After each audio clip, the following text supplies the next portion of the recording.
CM Yogi Adityanath ने जिंदगी का एक पड़ाव आर पार कर लिया तो उन्हें दिल्ली तक पहुंचने से कोई नहीं रोक सकता है। उनकी जिंदगी की अग्नि परीक्षा जनवरी साल 2025 में होगी। उस परीक्षा की तैयारी में योगी ने अपनी टीम में एक से एक बढ़कर आईपीएस अधिकारियों की एंट्री करवा रही हैं। प्रयागराज में दो भाइयों के हाथ में योगी का भविष्य है। अगर महाकुंभ में सब कुछ ठीक रहा तो फिर योगी का कद किसी भी नेता से बड़ा होना तय है।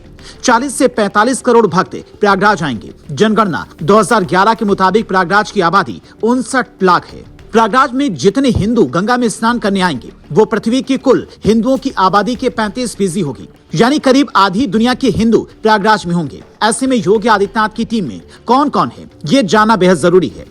आईपीएस अजय पाल शर्मा योगी के सबसे खास अधिकारियों में से एक माने जाते हैं। अचानक फरमान आता है कि जौनपुर के एसपी डॉक्टर अजय पाल शर्मा को महाकुंभ की जिम्मेदारी दी गई है। आईपीएस अजय पाल का इतिहास देखने पर पता चलता है कि फिलहाल वो यूपी में अमिताभ यश के बाद सबसे होनहार आईपीएस हैं। अब तक 350 से ज्यादा एनकाउंटर का रिकॉर्ड उनके नाम है। जौनपुर में सिर्फ 23 महीने में कुल 54 एनकाउंटर किए। हालांकि कुछ प्राइवेट आंकड़े दावा करते हैं कि 23 महीने में 90 से ज्यादा एनकाउंटर किए।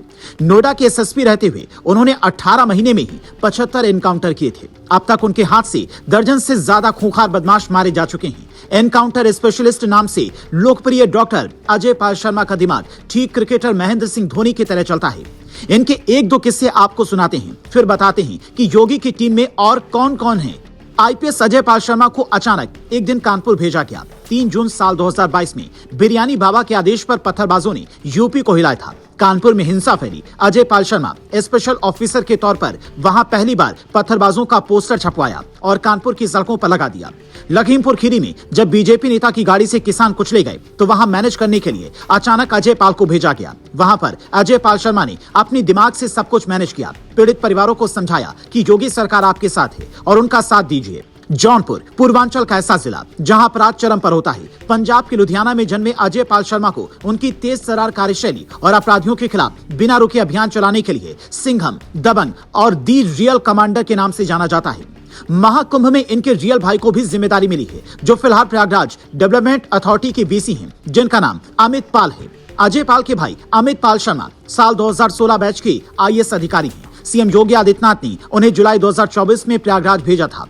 डीजीपी प्रशांत किशोर खुद प्रयागराज की निगरानी लखनऊ से बैठकर कर रही हैं। एसटीएफ चीफ अमिताभ यश उन दुश्मनों की तलाश में हैं जो प्रयागराज में कुछ करने की फिराक में हैं। महाकुंभ की तैयारी कैसी है? योगी सिर्फ बुलडोजर बाबा नहीं, वो कार्यकुशलता के लिए भी याद रखे जाएंगे और उनका काम देखकर बाकी मुख्यमंत्रियों को सीखना होगा।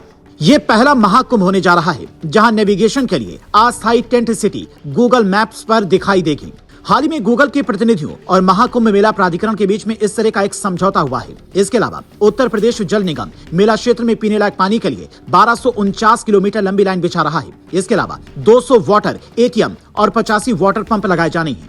राज्य सड़क विभाग प्रयागराज से जुड़ने वाले तमाम राजमार्गों पर 7000 बसें चलाएगा। प्रयागराज से मेले वाली जगह तक करीब 550 शटल बसें भी चलेंगी।